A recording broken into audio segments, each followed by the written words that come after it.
What's up guys? Kumusta kayo? It's me again, Joseph K. So for today's video guys, let's talk about BDO Visa Classic Cash Advance. Paano nga ba mag-avail ng cash advance sa BDO Visa Classic credit card ninyo sa BDO guys? Pag-uusapan natin yung fees and charges, at the same time kung magkano yung pwede yung ma-avail as cash advance sa BDO Visa Classic credit card ni BDO. At saka of course, yung cash advance PIN. Kasi kailangan yung cash advance PIN, guys, para makapag-avail kayo ng cash advance using your BDO Visa Classic credit card. Pag-uusapan natin yung availment fee, magkano nga ba, at saka yung iba pang paraan para makakuha kayo ng cash using your BDO Visa Classic credit card. And of course, yung interest rate, guys, isi-share ko din sa inyo para at least maging aware kayo.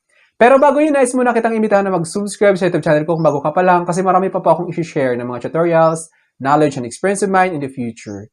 Kaya naman huwag niyong kalimutan mag-subscribe para updated kayo lagi sa mga vlogs na i-upload ko. Yun lang po at sobrang maraming salamat po. So as you can see guys here, you can avail a BDO Visa Classic Cash Advance by withdrawing from any BDO ATM using a PIN or over-the-counter at select BDO branches. So as you can see, you can avail cash advance using your BDO Visa Classic by withdrawing from any ATM or any BDO ATM using a PIN. So yung sinasabi using a PIN guys is yung cash advance PIN. Mamaya i-share ko sa inyo kung paano nga ba kumuha ng BDO credit card cash advance PIN sa inyong BDO Visa Classic credit card. Each transaction incurs a fee of 200 pesos with interest charges applying immediately. So as you can see guys, applying immediately yung interest charges. Yung sinasabi dito na incurs a transaction fee or a fee of 200 pesos per transaction. Kasi, the moment na mag-avail kayo ng cash advance using your BDO Visa Classic credit card sa BDO, automatic yun 200 pesos after every successful withdrawal. Plus, yung interest charges naman guys is amounting to 3% every month. Meaning, yung 3% na yon is tuloy-tuloy na ipapatong doon kung magkano yung kinash advance ninyo. Like for example, nag-cash advance kayo ng 10,000 or 20,000. So let's say 20,000 yung kinash advance ninyo. Ngayon, yung 3% ng 20,000 is 600 pesos. The moment you cash advance, automatic yun may 200 pesos na availment fee. Iba pa yon. Tapos yung 3% naman is every month ito ipapatong sa statement of account ninyo sa BDO Visa Classic credit card ninyo. Tuloy-tuloy yung 3% ng 20,000 na ipapatong hanggang sa ma-fully paid nyo siya. So magkano yung 3% ng 20,000? It is around 600 pesos.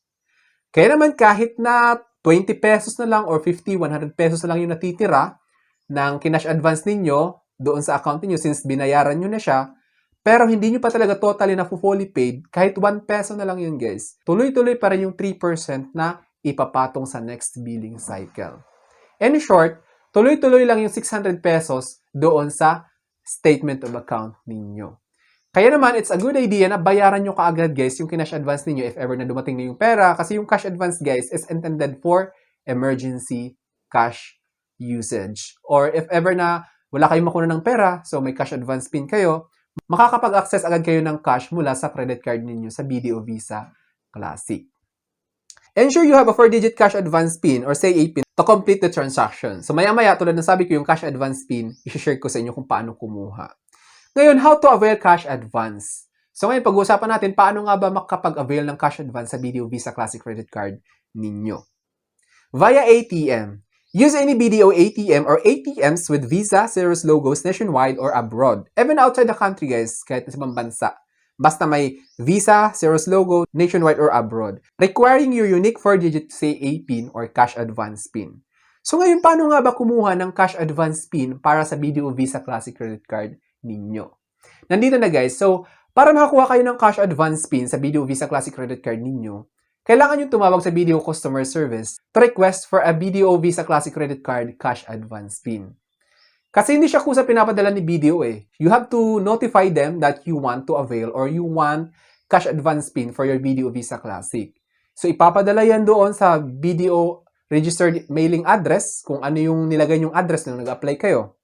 Ilalagay dyan, ipapadala dyan doon. Kaya naman guys, kailangan nyo talagang i-update yung details ninyo sa BDO if ever na lumipat kayo ng bahay, para anything na kailangan na may makuha kayo, like for example, itong cash advance PIN, kailangan nyo makuha, makukuha nyo talaga since tama yung address na naka-record doon sa system ni BDO. Over the counter, visit any BDO branch to withdraw cash against your credit limit, often requiring identification and your credit card. So ngayon, kung mag-over the counter kayo guys, kung may malapit na BDO branch sa lugar ninyo, much better to bring valid ID, no? Kasi kailangan yan para ma-verify your identity. Kung kailangan kasi malaman na sa'yo talaga yung credit card na yon, mamaya hindi sa'yo yun, napulot mo lang. So, kailangan ng valid ID para ma-verify yung identity ninyo. Important details. Fees. A fee of 200 pesos per transaction is charged. Interest charges apply from the transaction date until full payment. So, as you can see guys, 200 pesos tulad ng sabi ko kanina in every transaction. Like for example, nag-transact kayo ng cash advance. Automatic yung may 200 pesos. Tapos kinulang pala yung kinash advance ninyo. Tapos uulit na naman kayo ng cash advance. So, 2 beses na kayo nag-cash advance ngayon. So, sa next billing cycle, 2 yung magre-reflect na availment fee doon sa BDO statement of account ninyo, sa BDO Visa Classic credit card ninyo. Interest charges apply from the transaction date until full payment. So, the moment you avail cash advance, automatic yung 3% na ipapatong doon sa next billing cycle. So, tuloy-tuloy lang yon hanggang sa ma-full payment ninyo or ma-fully paid. Kahit 20 pesos na lang, tulad ng sabi ko kanina, kahit 1 peso na lang yan. Kung magkano yung kinash advance ninyo, halimbawa 20,000, yung 3% pa rin ng 20,000 yung ipapatong doon sa finance charges or interest charges. Kaya kailangan nyo talaga i-fully paid agad yung kinash advance ninyo para hindi na ganun lumaki yung interest charges. Limit. The cash advance limit is typically a percentage of your total credit limit. So ngayon, magkano nga ba yung pwede nyo ma-cash advance sa BDO Visa Classic? Nasa around 30 to 50% of your total credit limit. Like for example guys, may 100,000 kayong credit limit. So yung 30,000, if ever na 30,000 lang yung binigay sa inyo, kasi wala siyang fixed percentage. Depende siya sa account ninyo kung magkano yung binigay na BDO sa inyo, yun lang yung pwede. Minsan 30%, minsan 50%.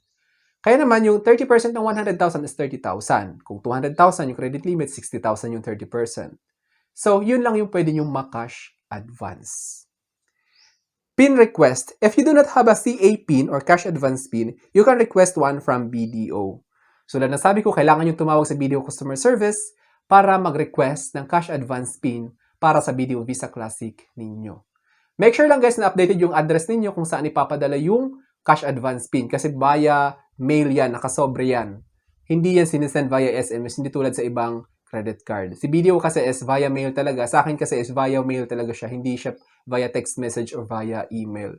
Minsan naman, pwede kayo mag-request via email but sometimes, most of the time, pinapadala nila via mail talaga. Note, the information above is based on standard cash advance features. For large amounts, you may consider the BDO Cash Installment Program or yung Cash It Easy, which can be applied for BDO branches or via BDO branches or their hotline as listed on BDO website. So I think that's all for now. Sana may na-share ko. Don't forget to subscribe for more videos. It's me again, Joseph Kate, that says, we don't have cash because we go for cashless transactions. Bye-bye!